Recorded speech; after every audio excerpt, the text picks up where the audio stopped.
I think I understand already, but I want you to repeat this, or if you've already said it once, but what was your main goal as an usher or a greeter? What was your foremost goal? Well, first of all, you need to understand I love Jesus.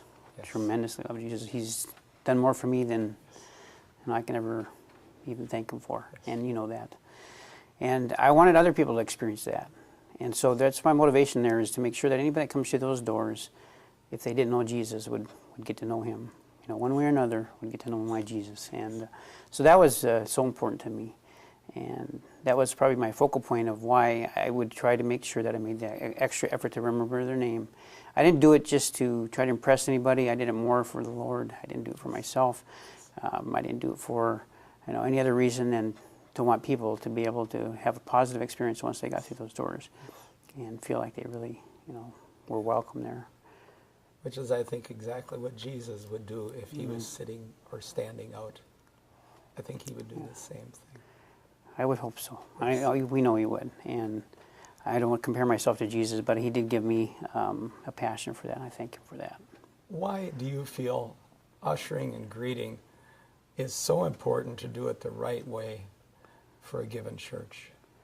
Well, when take for example, even yourself, if you go to a church and you go to, first of all, you got just seconds to really make an impression on someone anyway as a church, and whoever's in the front lines, that's basically representing that church, and that ministry. And so, yeah, as soon as they come in those doors, I guess what you need to realize is that that person is important, very important. And I should also stress, it wasn't just the new people that were important. Everyone was important, and I wanted you to hear this, because everyone that came through those doors, and these are people that have been going there for a while, I would always say their name. I would, say, "How's your day?" Or I would say, "Hey, thanks for bringing in the sunshine." I would maybe say something or comment on something they were wearing or whatever. So everybody was important to me. It wasn't just the new people, and I just wanted everybody to have that positive experience and a Christ-like. I wanted to be Christ-like as much as I could, and I try to, impress it on the other greeters as well. So we would have greeter meetings. I got a team together, and they did just an awesome job. And I don't take all the credit for it. They caught that vision as well. But we would make sure that everybody was on board. And so when people would come to the doors, it wasn't unusual for maybe 2 or 3 other greeters to stand kind of back, and then the main greeters at the door would greet people. And as new people came, especially if they had kids as well, for instance, I would sometimes say, well, okay, let me show you where the classes are. So I would actually go away from my greeting post, take those people and engage them in conversation the whole way to the, wherever the children would be dropped off, and where the coat racks would be, whatever I felt was necessary. And then at that point, the greeters that were standing back, somebody would come in and take my spot, so that we never, there was that consistency. Yes. We try to do it with excellence. Yes. And then as the greeters, as we handed them off, a lot of times I would do with new people, as I, introduced them to where the service was, after they dropped the children off, then I would introduce them to one of the ushers, and then the usher would take it from there and show them a place to sit. And so, we tried to make sure there was a good follow-through. That's phenomenal. So it's not just the fact of greeting them and or ushering the church, but then that person that's doing that job, man or woman, they need to be aware of where all the different programs are, whether it's Absolutely. The nursery or whether it's the young kids in the Sunday school or whatever, because they then become the source of information for those people. Absolutely. And the thing is, when a lot of the children's programs nowadays have a check-in and a check-out. Sure. And so we would make sure that they understood that their child would not be checked out until they came to pick them up. So they give them that security, that feeling that, well, that's good to know. It's information that they might be thinking, but maybe might not ask, but you would give that information so they wouldn't have to ask and think about Peace of mind. That's right. And that was always, so there's always that information behind what we did. That was more than just greeting and saying hi, and I'm glad you came. And also, we would also make sure, and I try to encourage the other greeters as well, to make sure that if there was somebody new that you didn't know, it didn't matter if you didn't greet them or whatever, that doesn't matter. Just as long as there's somebody you don't know, every Sunday, make sure you go and say hi and introduce yourself.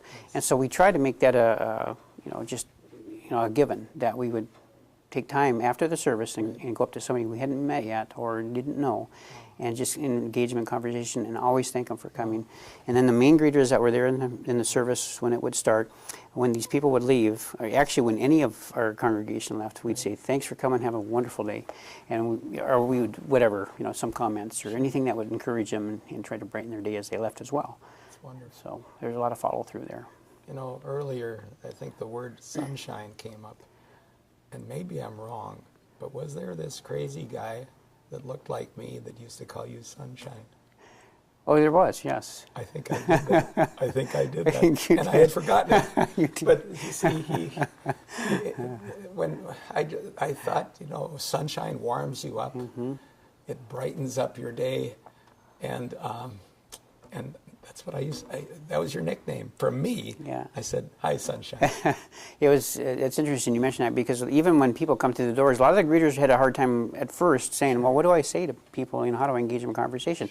I said, well, you don't have to go into a lot of conversation because they're coming in and they're wanting to get to the service. But I said, you want to at least, just say, hey, after you introduce yourself, just tell a little bit about yourself so that they feel like they know somebody.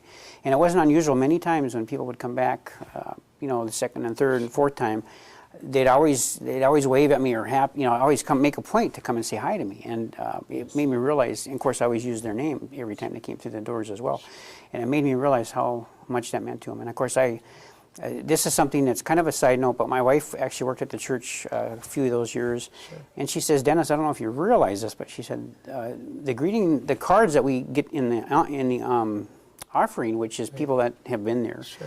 She says your name is probably mentioned much more than the pastor's name. She says, I don't know if I should be telling you this. Well, I didn't give me a big head or anything, but it made me feel like, yes, Lord, I'm doing what you want me to do, and I'm thankful for that. And people appreciated that. Yes, and so that was good to hear that. And then there was a letter that somebody had actually came from out of town and sent to the pastor, and it explains kind of basically our whole ministry in that letter, and I can probably show that to you sometime. Wow. But it just made me feel good, like that we're doing, we're really doing something that's meeting a need for people. So. Wonderful. Well, thank you so much, Denny. I don't know if there's anything else you'd like to add, or. Not really. No, you don't need skills to greet. You just need to have a love for the Lord. You need just a love for people, and just want people to have just a positive experience. And the name thing, try to remember names. You have to work at that. It's not the easiest thing, but once you get doing it, and it actually becomes fun, and you really enjoy it, and you make it. It's almost like a fun game to just play, even in a sense, as far as can I remember this name, and the positive experience from that is just I just can't explain it. It's just awesome, and it goes both ways. You're both blessed. So thank you so much. This is kind of a side note, but my grandma didn't die till she was 96. I remember she was probably 85, and she was sitting at the bottom of the stairs, and there was nobody else in the room, but she was talking, and I was thinking, what is Grandma talking about? So I came up behind her, and she didn't know I was there. She was memorizing names. Oh my goodness.